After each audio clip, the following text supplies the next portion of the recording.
నమస్తే, welcome to our voice. నేను journalist నవత. కాంగ్రెస్ నాయకుల నీతి రీతి గురించి నేను ప్రత్యేకంగా చెప్పాల్సిన అవసరం లేదు.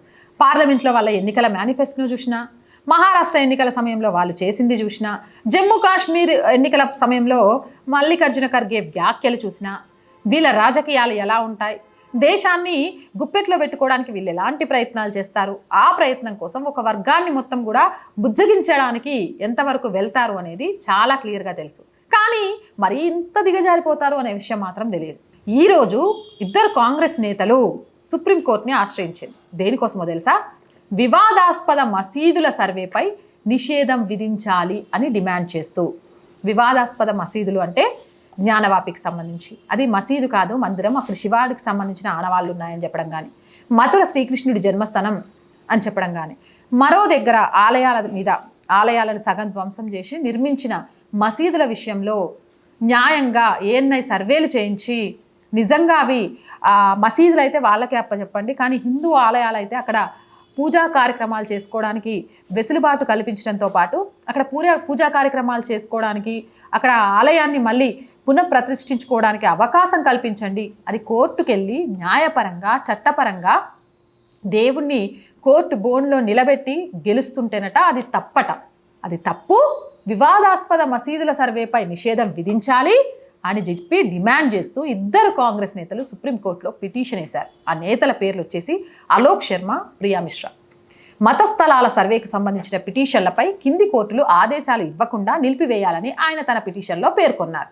అటువంటి ఆదేశాలపై చర్యలు తీసుకోవద్దని సంబంధిత రాష్ట్రాలను ఆదేశించాలని కూడా విజ్ఞప్తి చేశారు. అంటే దిగువ కోర్టుల దగ్గరికి ఎవరైనా సరే వెళ్ళి, సార్ మేము కోర్టులో పిటిషన్ ఇస్తున్నాం, పలానా మసీదు, ఆ మసీద్ దగ్గర చాలా హిందువులకు సంబంధించి, హిందూ ఆలయాలకు సంబంధించిన ఆనవాళ్ళు ఉన్నాయి, అక్కడ ఒక శివలింగం ఉంది, ఆ తలుపుల మీద ఎంతోమంది దేవీ దేవతల మూర్తుల విగ్రహాలు ఉన్నాయి, ఆ గోడల మీద సనాతన హిందూ ధర్మానికి సంబంధించిన రాతలు ఉన్నాయి, కాబట్టి దయచేసి అక్కడ ఒక సర్వే చేసి అక్కడ మాకు పూజలు చేసుకోవడానికి అవకాశం ఇవ్వండి అంటే, దిగువ కోర్టులు ఏవి కూడా అక్కడ సర్వే చేయండి, వాస్తవం ఏంటో బయటికి తీయండి అనట చెప్పకూడదట. వీటి మీద వాళ్ళు ఏం చేయకూడదట. అట్లా చేస్తే 1991ని ఉల్లంఘిస్తారట.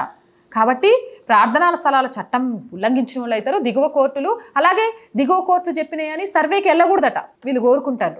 ఇలాంటి సర్వే మత సామరస్యానికి విఘాతం కలిగిస్తుందని కాంగ్రెస్ నేతలు తమ పిటిషన్లో పేర్కొన్నారు. ఏంటి సార్, మా ఆలయాలు ఇవి, సర్వే చేస్తే మా ఆలయం అని తెలుస్తుంది, మేము మా దేవుడికి పూజ చేసుకుంటామని భారతదేశంలో పుట్టి మా దేవుడిని కోర్టులో ముద్దాయిగా నిలబెట్టి కోర్టులో గెలిచి పూజలు చేసుకుంటుంటే అవి మత సామరస్యానికి విఘాతమా? అవును, మత సామరస్యానికి విఘాతం కలుగుతుందని బాధపడే ఈ కాంగ్రెస్ నేతలు బంగ్లాదేశ్లో మైనారిటీ మీద, హిందువుల మీద, ఇస్కాన్ మీద, ఆలయాల మీద జరుగుతున్న దాడులకు సంబంధించి మానవ హక్కుల ఉల్లంఘన జరుగుతోంది అని ఎందుకు ప్రపంచ దేశంలో ఐక్యరాజ్య సమితికి వినబడేలాగా పోరాటాలు చేయలేకపోతున్నారు? ఇది నిజంగా మత సామరస్యానికి విఘాతం కలిగిస్తుందనా, కాంగ్రెస్ ఉనికే లేకుండా చేస్తుందనా? ఎందుకు సార్ ఎస్పెషల్లీ ఇంత ప్రేమ? హిందూ ఆలయాలను ధ్వంసం చేస్తున్నప్పుడు, దేవీ దేవతలను కాళ్ళతో దంతున్నప్పుడు అలాంటి వాటి గురించి ఎక్కడా పిటిషన్లో వేయలేదు, ఎప్పుడు మాట్లాడలేదు. సర్వేకు సంబంధించిన పిటిషన్లను ముందుగా హైకోర్టు పరిశీలించాలని చెప్పారు.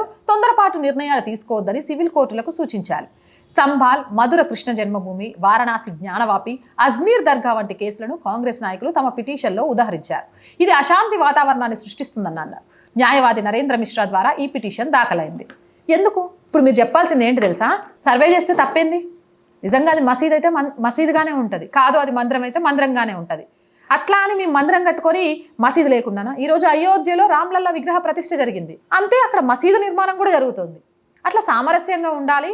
అట్లా ఆ సర్వేకని వస్తే రాళ్ళు తీసుకొని కొట్టడం, వాళ్ళ మీద దాడులు చేయడం, హిందువులను ఊచకోత కోయడం, లేకపోతే ఇంకోటి చేయడం తప్పు అని చెప్పాలి. తప్పు అని చెప్పడం పోయి వాళ్ళలో ఇంకా ఇంకా ఇంకా రెచ్చగొట్టే విధంగా మీరు చేసే ఈ పనులను, మీరు వేసే ఈ పిటిషన్లను ఎలా మాట్లాడాలో కూడా అర్థం కావట్లేదు. మరి ఈ నాయకులపై మీ అభిప్రాయం ఏంటి? కామెంట్ సెక్షన్లో పెట్టేయండి. అసలు కాంగ్రెస్ పార్టీపై మీ అభిప్రాయం ఏంటో కూడా పెట్టేయండి. మోర్ వీడియోస్ కోసం మన ఛానల్ వెంటనే సబ్స్క్రైబ్ చేయండి. నచ్చిందా? లైక్ చేయండి, షేర్ చేయండి, సపోర్ట్ చేయండి. ఒక్క సబ్స్క్రిప్షన్ అండి మన ఛానల్ యొక్క బలాన్ని పెంచుద్ది, మాకు కూడా బలం పెరుగుతుంది. అలాగే వీడియో నచ్చితే లైక్ చేయండి, వీలైనంత మందికి షేర్ చేయండి. అండ్ ఆర్థికంగా ఈ ఛానల్ చాలా ఇబ్బందులు ఎదుర్కొంటుందండి. ఆర్థికంగా ఈ ఛానల్కి చేయూతగా నిలవండి. ఆర్థికంగా చేయూతను అందించాలి అనుకునేవారు సబ్స్క్రిప్షన్ పక్కనే జాయిన్ అనే బటన్ ఉంది. 1 to 5 లెవెల్స్ ఉన్నాయి. ఏదో ఒక లెవెల్లో సపోర్ట్ చేయండి. అలాగే స్క్రీన్ మీద గూగుల్ పే, ఫోన్పేతో పాటు అకౌంట్ డీటెయిల్స్ కూడా ఉన్నాయి. మీకు తోచిన ఆర్థిక సహాయం చేయడం ద్వారా ఈ ఛానల్ని నిలబెట్టాలి అనుకునే ఒక అమ్మాయి కళకు చేయూతను అందించిన వాళ్ళు అవుతారు.